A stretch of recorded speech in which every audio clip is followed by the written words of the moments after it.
Inamul Haq, F 2016 119049.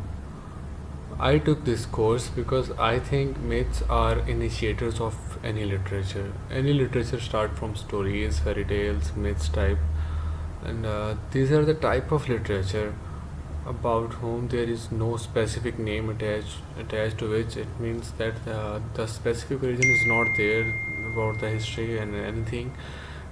It makes our imagination strong and give us a sort of freedom to make our own imagined scene about the verbally past written myths, that we listen to some myths and we take them as an open ending raw materials to make our imagination about those things. Everybody imagines different about those words.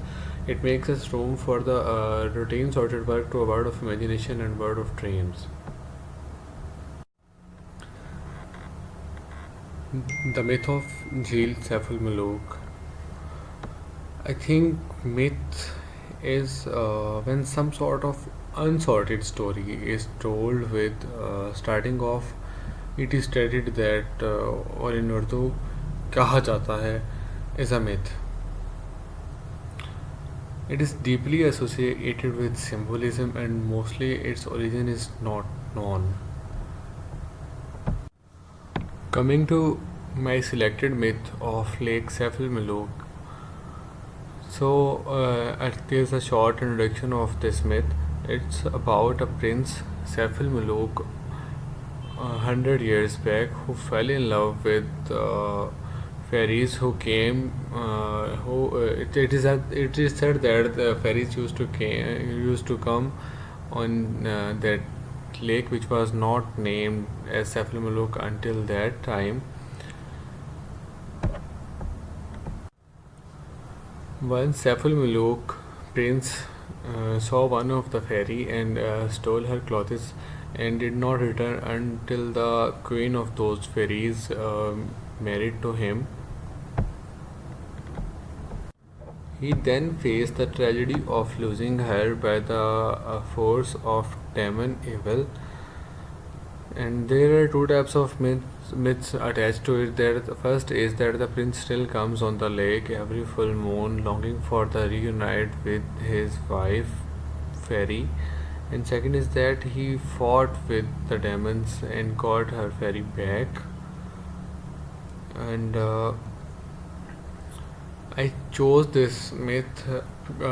I chose this myth because it tells about the very superstitious mind of our people, our Pakistani culture, who believed in fairies and the princess stories. These are the very starting type of myths in our culture. Most of the rural areas of Pakistan are having uneducated population. That's why they listen to the stories which are verbally told to them in the form of myths. So they are so superstitious in believing about the myths. This myth shows that how superstitious our people are, that they believe in the prince and the fairy story, that a prince can marry a supernatural element, which is a fairy that's not human, obviously. Moreover, this myth tells about the beauty of our Pakistan.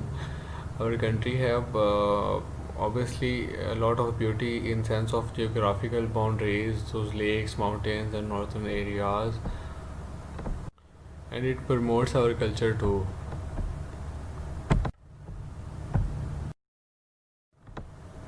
My understanding of fairy tale is that the term fairy tale seems to refer more to fantastic and magical setting or magical influences within a story rather than presence of characters of a fairy itself within a story. Fairy tales are often traditional. Many were passed down from storyteller to a storyteller before being recorded in books. Secondly, Little Miss Eyeflap is my favorite version of Little Red Riding Hood because that is very close to our culture. That shows starting shows that the girl believes to a Pakistani mother and a Pakistani grandmother, which are typically making her live within the culture and not letting her go outside her boundaries. Jack and the Beanstalk is my favorite most fairy tale besides Little Red Riding Hood. It is my favorite because it gives two lessons. These are life lessons which I think are very important for life. First lesson is that we should go for innovation, not always for money. Like Jack happily accepted magic paints in return of his cow. And secondly, it teaches us a moral lesson, a moral value of never getting greedy over anything, and we should keep morals as the most important in our life, no matter what the issue is. But good moral values should always be our priority. Like Jack tried to take revenge of him by being a thief and stealing his goods, which was not a moral thing. And at the end, he had to face consequences, but he survived by good luck.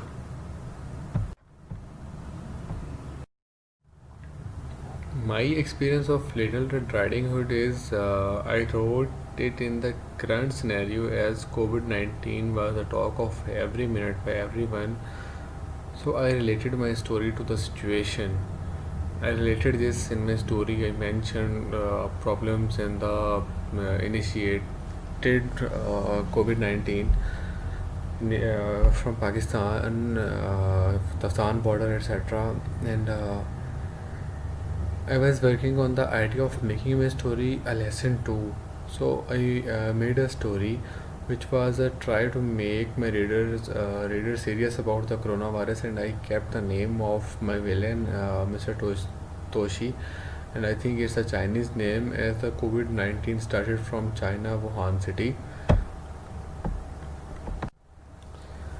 Secondly, all of my class fellows wrote their stories. I read some of them, but the story got my most of attraction is Riba Altaf's story.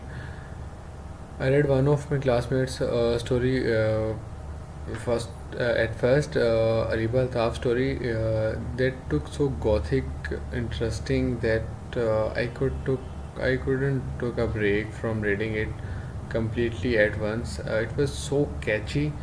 Uh, she wrote about it was she made it like sound like a Hollywood movie that every time new action was expected, that what change is going to happen by this by the next moment. She made it like there was a huge world saving or world destruction process was going on in some laboratories, and the project X-37, which was to make a demon, make an evil wolf which can change shape of a human or beautiful male, and he got that, and he tried to catch up with Little Red Riding Hood, and he succeeded. And so the tragedy was there that at the end, Little Red Riding Hood dies from Wolf's hand helplessly without saving even the world, and Little Red Riding Hood was not able to do anything for the world, and no precautionary measures she did anything bravely against the wolf. She was just helpless to die from his hands.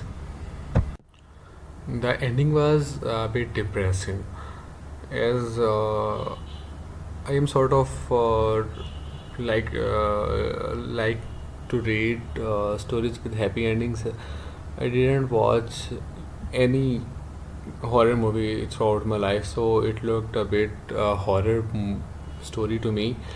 But it was so interesting that I can rate it. As I was not watching it, there was no visual scene of violence going in front of my eyes, so I could completely read it. And finally, I learned a lot from myth and fairy tale course. It helped me understanding my cultural things even better. I started looking things which was I was listening to them from since childhood, but it changed my perspective of looking at things. Finally, thank you so much.